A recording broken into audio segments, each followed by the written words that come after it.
हमारा मॉड्यूल होता है, तो मॉड्यूल का जो स्विच कनेक्शन अगर लूज होता है तो उसके स्पार्क्स भी इस चीज़ को फायर इसको बढ़ा सकते हैं। और ये वहाँ पे ज़्यादा बढ़ाएंगे जहाँ पे हमारा जो स्क्रैचेस है कहीं भी हम लोग इम्प्रॉपर तरीके से हैंडल करके और उसको छोड़ दिए, तो उस सिचुएशन में काफ़ी ज़्यादा डेंजरस होगा। तो हम अभी आप लोगों के लिए एक फायर एक्सपर्ट टीम बुलाए हुए हैं जो हमारे खावड़ा रीजन का, हमारा स्टर्लिंग का ही है, जो पूरा खावड़ा रीजन के स्टर्लिंग मिशन के जितने भी प्रोजेक्ट्स हैं उसके लिए यही हमारी टीम है। तो ये आप लोग को अभी हम लोग एक ट्रेनिंग के थ्रू आप लोग को बताएंगे कि फायर बॉल का इस्तेमाल कैसे करना है, एक्सटिंग्विशर का इस्तेमाल करना है और फिर हमारा फायर टेंडर का कैसे इस्तेमाल करना है, वो एक एक करके सीखेंगे। ठीक, डेमो से पहले इन्फॉर्मेशन मुझे चाहिए कि फायर बॉल का कब और कहाँ और किस लिए इस्तेमाल करते हैं। बिल्कुल, डेमो से पहले आपको इन्फॉर्मेशन मिलेगा कि डेमो कैसे दिखाया जाए। ठीक है, स्टार्ट करें। स्टार्ट।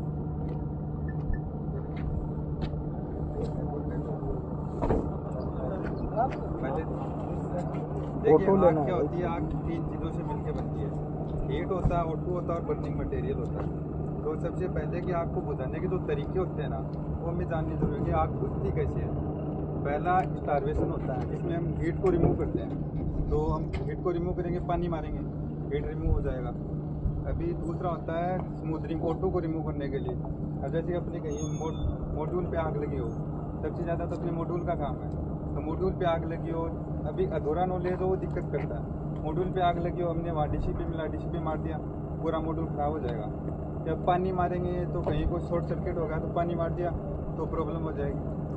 सबसे पहले अपने को अपना जो शिफ्ट इंचार्ज होता है उसको बताना चाहिए कि आग लगी हो, टेंडर के जो नंबर है वो सबके पास में है। तो अपने फायर टेंडर को कॉल करना ज़रूरी है कि जब आग लगी हो। तो वहाँ पर हम मॉड्यूल पे आग लगी हो तो हम CO2 का प्रयोग करते हैं। वहाँ पर स्मूथरिंग हो गया, कूलिंग हो गया, हीट को रिमूव करेंगे, स्मूथरिंग हो गया, O2 को रिमूव करेंगे हम कि वहाँ से अब जैसे कि DCP मार दिया तो ऊपर DCP फैल जाएगा, तो वहाँ पर ऑक्सीजन नहीं मिलेगी तो आग ऑटोमेटिक बुझ जाएगी। बाद में स्टारवेशन होता है, स्टारवेशन में हम हीट को रिमूव करेंगे, हीट को रिमूव करेंगे। अभी एक आग जैसे कि हम चेन रिएक्शन ब्रेकिंग आग लगी है, यहाँ से हम आग आगे बढ़ रही है तो हम इस बर्निंग मटेरियल को हटा देंगे तो भी आग आगे बढ़ने से रुक जाएगी। फिर आप लोग का जो भी कंसर्न है ना, एक इनसे आप लोग पूछ भी सकते हैं ताकि इनका एक्सप्लेनेशन और बेहतर हो सके। और हटा नहीं पाए तो हटा नहीं पाएंगे तो सबसे पहले अगर हम नहीं, पहले तो हम शिफ्ट इंचार्ज को फोन करेंगे, सिचुएशन बताएंगे, फायर टेंडर को। हम वहाँ पर अपने प्रयोग ना लगा के अधूरा ज्ञान हम वहाँ पानी मार देंगे, कुछ भी मार देंगे। जब हमें नॉलेज हो तो ललित साहब बुझाएं, वरना हमें वहाँ कुछ नहीं करना है। हम शिफ्ट इंचार्ज को कॉल करेंगे, फायर टेंडर को बुलाएंगे। ऐसा नहीं कि हम आग बुझाने लग जाएंगे वहाँ पर। अगर कहीं शॉर्ट सर्किट है, पानी वानी मार दिया तो प्रॉब्लम हो जाएगी, वो तो बढ़ जाएगी ना। नहीं, किसी भी सूरत में पहले तो इन्फॉर्म करना है। अगर आप जानते भी हैं तो पहले इन्फॉर्म करना है, उसके बाद कोशिश करना है कंट्रोल करने का। अच्छा, इसमें से सिर्फ हमारे संजीव साहब ही है ऐसे जो इनके पास क्वेश्चन है या इनको चीज़ें समझ में नहीं आ रही है? बाकी लोग अगर एक्सपर्ट है तो मैं चाहूँगा कि किसी एक पर्सन को मैं खुद से बुलाऊँ और आके कुछ फायर के बारे में बताऊं। अच्छा, फायर बॉल का यूज़ तो बताए नहीं, कहाँ यूज़ करते हैं, क्यों करते हैं, किस लिए करते हैं? ठीक है, बताओ। जैसे फायर बॉल का फायर में कहीं भी आग लगता है तो फायर बॉल पे स्प्रे करना है। जैसे मॉड्यूल में आग लग जाता है, जैसे मॉड्यूल चल रहा है, रनिंग कंडीशन में है, जो ग्रास फायर होता है उसमें मोटर रहता है, क्योंकि जितना ये फटेगा इसका ड्राई की जो पाउडर होता है वो ज़्यादा जगह में फैलेगा। ये फैलेगा तो उस पर काबू करेगा, बुझाएगा। सिचुएशन बताइए, किस सिचुएशन में इस्तेमाल करेंगे? जैसे ज़्यादा एरिया में उसमें भी काम करेंगे। जैसे ओपन एरिया है। हाँ, जैसे इन्वर्टर की वायर होती है उसमें भी काम करता है। कहाँ पे? ये जो इन्वर्टर में लगती है ना अंदर, हाँ, इन्वर्टर में। इन्वर्टर में वो एक रूम के लिए ही है। ओपन ज़्यादा काम करती है। नहीं, ओपन एरिया में भी काम करेगा। जैसे मान लीजिए ट्रांसफार्मर में लगी तो जैसे NIPS टैंक एक्टिवेट नहीं हुआ तो नहीं, एक्चुअल में कहाँ यूज, किस यूज के तापमान के लिए? हिसाब से बॉल खुलता है। नहीं, जैसे वो तो काफी बड़ा एरिया ना, वहाँ पे तो बड़ा हैजार्ड होगा ना वहाँ नहीं, पे। तो बॉल का यूज क्या उसके करेगा लिए? ना, बड़े एरिया की कवर करेगा ना ये जो एरिया है, जैसे इसमें यहाँ आग लग गया, क्या वो बॉल यहाँ काम कर जाएगा? एक रेडियस है, नाम तो जाएगा। नहीं, मेरा सवाल अलग था। ओपन, मैं बता रहा हूँ ओपन एरिया में नहीं सर, ये only for office purpose, store purpose. नहीं, इनसे हमको सवाल करना मैं बता रहा हूँ इसका रेडियस होता है। है। यूज कहाँ पे है? मेरा पास किस लिए आइडिया बनाया बता गया है? ये सर ऑफिस के लिए डिजाइन किया गया है। ऑफिस में आप लोग काम कर रहे हैं, मैं स्टोर के अंदर काम कर रहे हैं, इनकेस डोर का पास में आग लग गया, आप बाहर कैसे जाएंगे?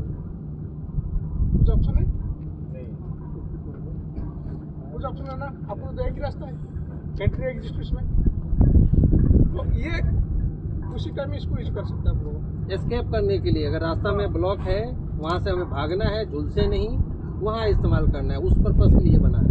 ये बना है मेन का तो ओनली फॉर ऑफिस पर। अगर ये है बॉल, मान लेते हैं कि वो ये हमारे वही मेन दरवाजा है, वहीं पे आग लगता है। अगर आप फेंकते हैं तो आग में हम इसको डालते हैं, ब्लास्ट होगा, ये हमारे लिए नुकसान नहीं सुनो, ये सुनो, मैं बता रहा हूँ जिस रूम में है। मान लीजिए आप सुने वर्मा जी सुने, आप आग लगा, आप बाहर आपको निकलने का, आपका मोटर सुने ना, आपका मोटर क्या आपको बाहर निकलने का, कोई मोटर ना, मेन मोटर हमको बाहर निकलने का, इसको फेंकने का, ये 70 डिग्री पर जब ब्लास्ट होगा उसी टाइम आपको बाहर निकलने का, अब उसी टाइम आपको बाहर निकलने का, उसी टाइम वो जो 2-4 सेकंड में उसी टाइम को निकलने का।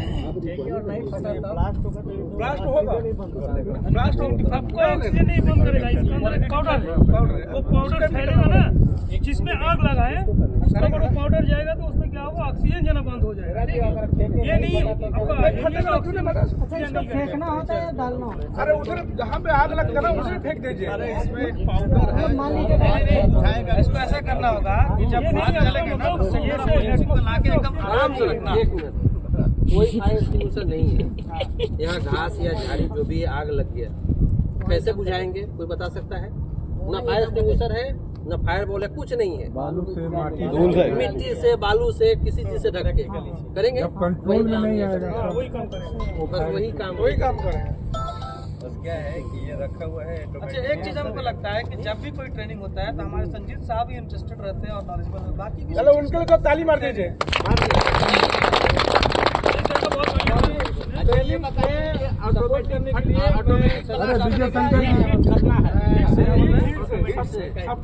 टाइम लगा हुआ है कि टाइम तो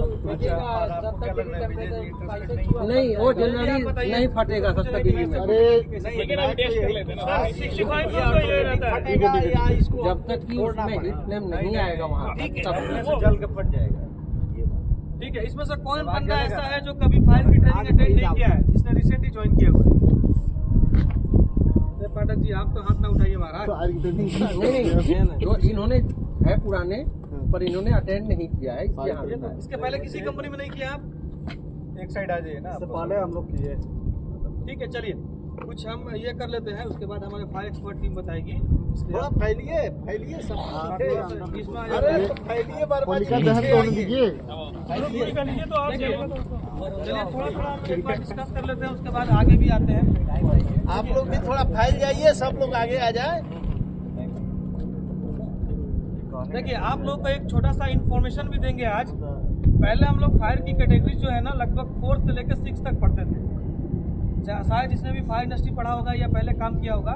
लेकिन रिसेंटली हमने 26 जनवरी को हमारी ब्यूरो ऑफ स्टैंडर्ड ने एक नया ऐड किया है क्लास एल का फायर का, जिसे हम लोग बोलते हैं लिथियम आयन बैटरी में जो फायर लगता है ना, उसको भी हमने स्टैंडर्ड में एक्सेप्ट कर लिया है इसी 26 जनवरी 2026। तो इसकी ट्रेनिंग के लिए अभी हमारे पास कुछ चीज़ें नहीं है, तो नेक्स्ट कभी 1-2 महीना बाद जब अवेलेबल होंगी तो हम करेंगे। ये बस आप लोग के लिए एक इन्फॉर्मेशन। दूसरा, अभी हम लोग यहाँ पे फायर की बात कर रहे थे, तो हमारा फायर टीम ने आप लोगों को बताया कि फायर 3 चीज़ों की हेल्प से लगती है। पहला एक होना चाहिए कि इग्निशन सोर्स, यानी कि एक वैसा सोर्स जो फायर किसी भी प्रोडक्ट जो जलने वाला होता है उसके इग्निशन सोर्स यानी बर्निंग टेम्परेचर तक लेके जाए ताकि वो वहाँ से जलना स्टार्ट हो। उसके लिए उसको क्या चाहिए, फ्लेमेबल मटेरियल, चाहे वो वुड हो या ऑयल हो या गैस हो या फिर किसी तरह का कोई भी मटेरियल, ठीक है। दूसरा ऑक्सीजन चाहिए और तीसरा आपको क्या चाहिए, इग्निशन सोर्स चाहिए। तो जाहिर सी बात है सिंपल लैंग्वेज में किसी भी आग को बुझाने के लिए इन तीनों चीज़ों में से जो चीज़ को आप हटा सके आग बुझ जाएगी। लेकिन यहाँ हम एक कॉमन सेंस यूज़ करते हैं, जिस चीज़ की पॉसिबिलिटी ज़्यादा है वही चीज़ हटाएंगे ना हम। जैसे कि इन्होंने बोला कि अगर लकड़ी तो नहीं हटाएंगे, कि सतीश साहब ने हमारा बोला कि जब जल रहा था तो लकड़ी हटाना तो वहाँ पॉसिबल नहीं है, कोई जाके तो लकड़ी हटाएगा नहीं ना उतना करीब से ना। हो सकता है कि हमारे पास सही टाइम पे फायर सूट्स भी ना हो, हमारे पास कुछ स्पेशलाइज सूट्स भी नहीं हो हमारे पास, या कम्पैक्ट एरिया हो। तो उन सभी सिचुएशन को ध्यान में रखते हुए हमारे पास अलग अलग टाइप के एक्सटिंग्विशर बनाए हुए हैं। जैसे ओपन फायर हम लोग यूज़ करते हैं ये वाला, तो हम लोग यहाँ इस पर DCP भी यूज़ कर देते हैं। कभी कभी ऐसा होता है जैसे इन्वर्टर में आग लगा या छोटा किसी कम्पैक्ट एरिया में आग लग जाए, जैसे इलेक्ट्रिकल फंक्शन हो गया या आपका पैनल हो गया, कोई चीज़ ऐसी हो जाती है जिसमें अंदर आग लग जाता है। तो और बाल्टी कोई में पानी है, पानी से डाल के तो बुझा सकते हैं पैनल में। नहीं, इस पे आते हैं, थोड़ा सा इस पॉइंट पे आते हैं, ठीक है। पैनल में थोड़ी पानी हम लोग